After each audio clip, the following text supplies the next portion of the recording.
Smuggle, smuggle, smuggle, smuggle. Marso 2, taon 2025 and welcome sa panibagong edisyon ng Rated X, ang nag-iisang programa sa YouTube at Facebook na nakatutok sa problema ng illegal tobacco trade. Ako ang inyong tagapagbalita, Ka Anton Israel, isa lamang po sa mga lead convener ng X sa smuggling movement. At para sa Rated X numero 79.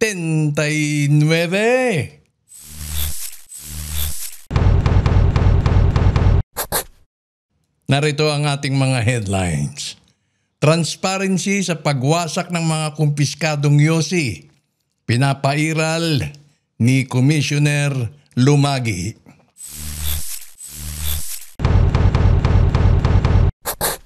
DTI OSMV. Naglabas na po ng updated list. Shift, Chillax at Dr. Freeze frozen o suspendido pa rin.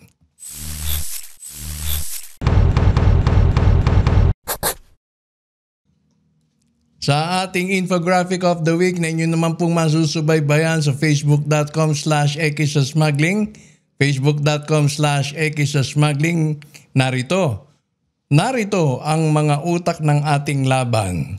Noong panahon ng revolusyon, of course, si Apolinario Mabini ang tinaguriang utak ng revolusyon.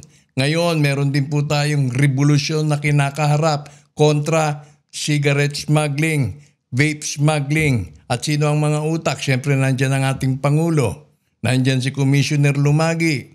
Sa Kongreso, atin pong katuwang si Congressman Joey Salceda at siyempre sa Bureau of Customs nandyan si Commissioner Rubio at wag po natin kakalimutan si Secretary Ralph Recto.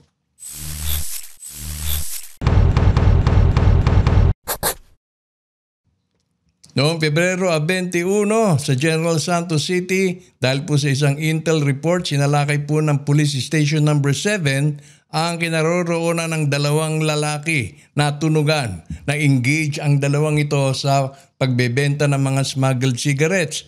Nahuli, makikita sa mugshots, sina alias Nor, 29 anyos, tricycle driver at si alias Bas, 26. Siguro ito ang namumuhunan dahil nakalagay rito, self-employed. Ano po ang na-recover sa kanila? Sa Barangay Fatima, General Santos. Maliit lamang ho ito pero malaking accomplishment po ito para sa Police Station No. 7. 13 rims ng Gadja Baru. Sikat na sikat itong Gadja Baru na to. Halagang 5,800. 14 rims ng New Berlin. Sikat din po yan. 5,040 ang halaga. 12 rims ng Canon Menthol. Mas lalong sikat. 4,080 at 6 na range ng Fort Menthol cigarettes na nakakalaga ng 2,040 pesos. Sa ngayon, nakakulong pa ho yung dalawa dahil hindi ho makapagpiyansa at yung kanila pong motorsiklo sigurado kumpiskado. Noong Pebrero 25, nahuli ang 3 lalaki sa Barangay Biwang, Bagong Bayan. Ito po'y bunga ng isang intel report at agaran naman pong inaksyonan ng Bagong Bayan Municipal Police at hindi po sila nabigo dahil nakahuli po sila ng 3 lalaki. Yan ay si Alan, 30 anyos, si Mang Kanor, 38 anyos at ang mamumuhunan na si alias Idol. Residente po sila ng Lebac, Sultan Kudarat. Ang kabuuan ng nahuli sa kanila at nakumpiska ng ating mga pulis ay 2,000 rims. Mukhang bagong delivery, mukhang wala pang bawas 2,000 rims ng sigarilyo na kakalaga ng 1,964,500 pesos. 1,964,500 pesos. Kaya agad silang dinala sa Bagong Bayan Municipal Police Station, kinuna ng mugshot at siyempre isinilid sa karsel.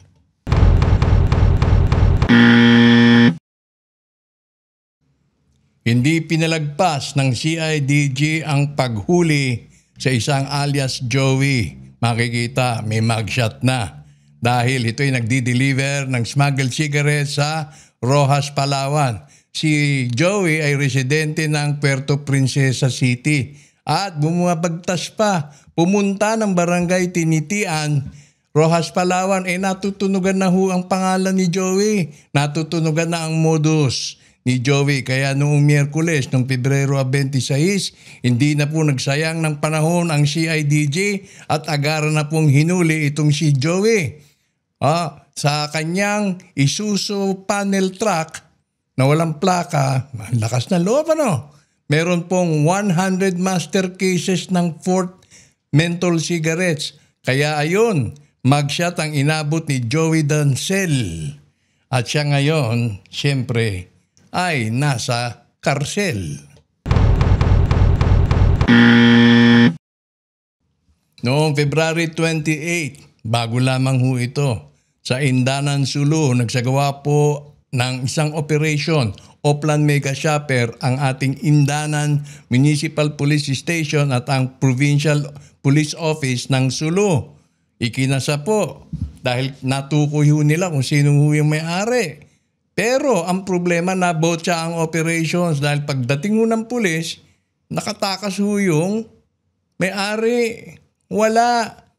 Pero hindi nakalusot yung 50 master cases ng Newcastle cigarettes amounting to 2.5 million pesos. Kaya inimbentaryo agad, dinala sa presinto yung mga huling sigarilyo, pero yung may-ari nawawala.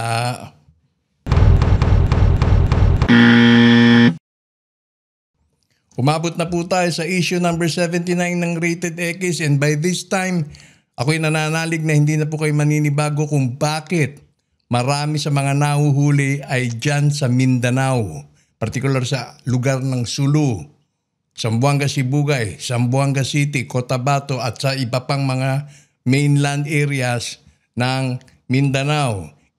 Noong Pebrero 18, isiniwalat ng Pangulo ng Philippine Tobacco Institute na si Jericho Nograles at kanyang sinabi na 20% ng mga sigarilyong binibenta sa Pilipinas ay either smuggled o peke.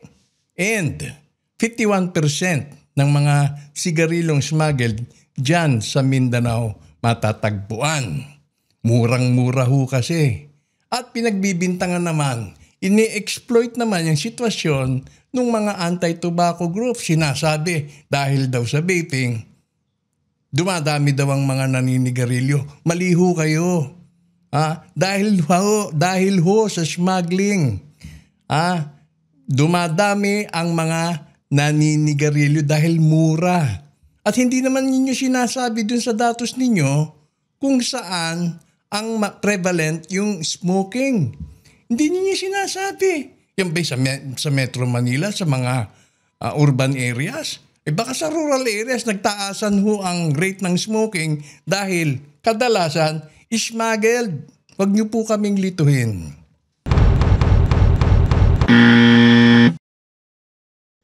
Noong nakaraang linggo, tumambad po ang isang malaking skandalo. Kahiya-hiya po ito. Dahil ikukondem na lang yung mga master cases ng sigarilyo. Susunugin na lang, hindi pala ginawa.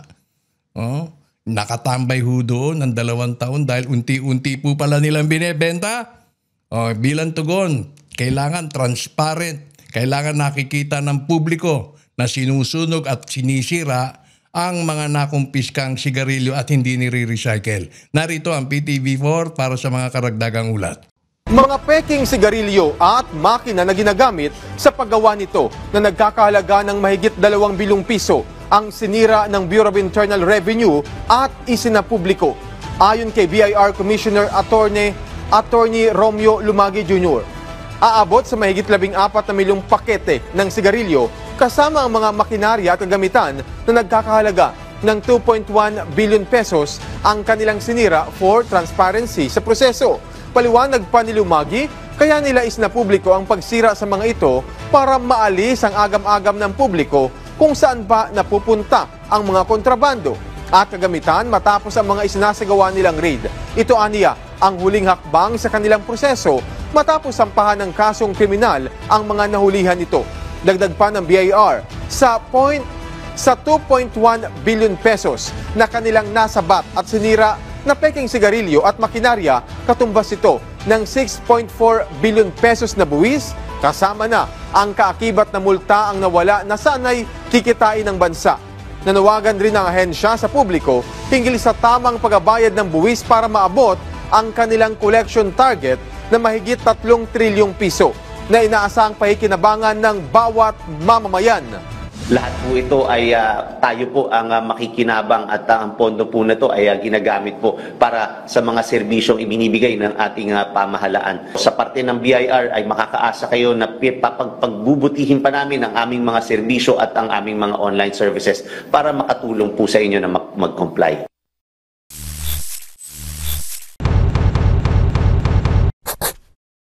Sa kaugnay ng ulat, sa Tungawan, Zamboanga, Sibugay, through the courtesy of Renz Buntuyan, nagpadala po siya ng video at dito makikita ang pagwasak ko ng mga nakumpiskang sigarilyo sa Tungawan, Zamboanga, Sibugay. Kanila po itong binasa.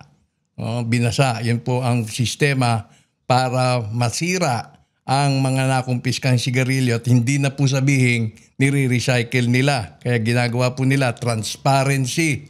Yan po ang solusyon sa mga katiwalian na maaaring may ugnay sa pagpapakalat pa ng mga smuggled cigarettes. Walang humpay At yan din po ang ginawa sa Zamboanga del Sur.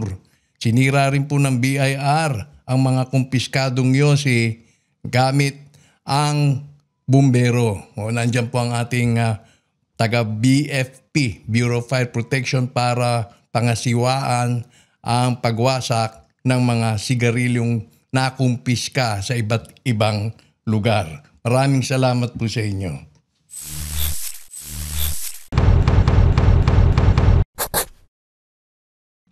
Nagpalabas po ng updated list ng mga registered vape products ang DTI-OSMV.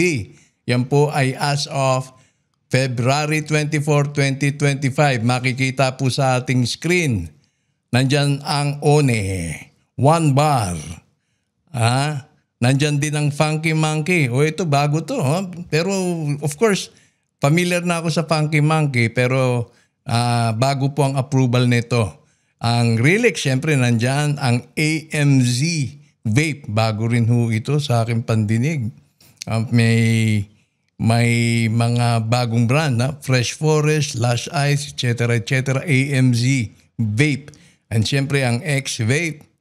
Ang Tomorrow, dalawang Moro, Tomorrow. Ang Vagent, ano bang pronunciation nito? Vagent o Vagent. And of course, nandyan ang Phantom Vape. Ayan, Phantom Vape. Tapos ang Aerogen, ang Dawn Bars, at mga X-Vapes pa. Ang daming X-Vape. Pero, kapansin-pansin, nananatiling suspendido sina Shift, Dr. Freeze, at ang Chillax. Hindi ko po alam kung ano ang detalye o ang mga dahilan kung bakit suspendido pa rin ang mga branch na ito. Pero pansin ko, itong Shift, mukhang nawala na ng gana ang nagmamay-ari. Agresibo siya, nakikipaglaban. Kumbaga yung meron silang bangayan nakikipagbangayan kay sino na nga ba to? Sa Flava, kay Jen. Nakikipagbangayan itong si Mr. Chua kay Jen. Siguro yun ang naging inspirasyon niya kung bakit naging agresibo yung kanyang promotion. Nung nahimik na si Jen, nawala na rin itong si Mr. Chua. Mr. Chua, balik ka na! Ano pa ba inaantay mo? Kaya mo naman bayaran yung mga dapat mong bayaran Bakit hindi ka na aktibo? Yan ba'y nawalan ka ng gana dahil nawala yung karibal mo? Okay. So ang heated tobaccos naman, nandyan na yung bagong brand. Han. H-U-N-N. Han. Honey. Terea, of course. Nandyan ang Terea. Nandyan din ang Hits. Ang Blends. Bonds by Icos. Terea at Icos pa din. At Icos. So ito bagong player itong Han. HUNN. Heated Tobacco Product Device. Ayan pala yung kanilang binibenta naman ay yung device. So, yan po ang naging kabuuan ng ating presentasyon para sa Rated X numero 79. Hanggang sa susunod na linggo, huwag niyo pong kakaligtaang sumubaybay sa ating programa. Maraming salamat po. Muli ako ang inyong lingkod, Anton Israel.